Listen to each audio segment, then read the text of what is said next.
নমস্কার, আমি অভিষেক আর আমরা চলে এসেছি শান্তিপুর লিডার্স ক্লাবে। শুরু করে দিলাম আমরা রাসের প্রস্তুতি।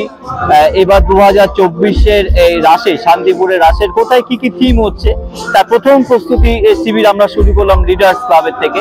তরফদারপাড়া লিডার্স ক্লাব এবার তাদের সুবর্ণ জয়ন্তী বর্ষকে সামনে রেখে তারা বেশ কয়েক মাস ধরে তারা বিভিন্ন ধরনের কর্মসূচি রেখেছে এবং এবছর তারা শান্তিপুরবাসীকে উপহার দিচ্ছে এই মণ্ডপ সজ্জা, যা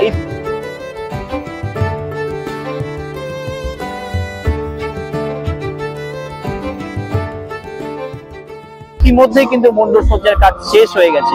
মানুষ কিন্তু আসতে শুরু করেছেন, এখানে তারা দেখছেন বিভিন্ন জায়গা থেকে মানুষ আসছেন, তারা মণ্ডপ সজ্জা দেখছেন। আর এই মণ্ডপ যিনি বানিয়েছেন তিনি হচ্ছেন রাষ্ট্রপতি পুরস্কার প্রাপ্ত শিল্পী গৌরাঙ্গ কুইলা।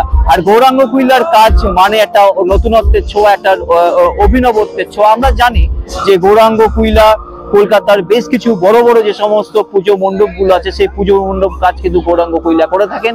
এবার শান্তিপুরে প্রথম গৌরাঙ্গ কুইলার কাজ দেখবে শান্তিপুরবাসী। লিডার্স ক্লাবের এই যে বারোয়ারি লিডার্স ক্লাব, তাদের সুবর্ণ জয়ন্তী বর্ষে এই বছর তাদের নিবেদন এত সুন্দর আলোক উজ্জ্বল যে মণ্ডপ সজ্জা এবং যার হাত ধরে হয়েছে সেটা হচ্ছে গৌরাঙ্গ কুইলা। আমি সঞ্জিতকে বলবো যে এই প্রথমে ঠাকুরকে দেখাতে, এখানে যিনি অধিষ্ঠান রয়েছেন সত্যনারায়ণ।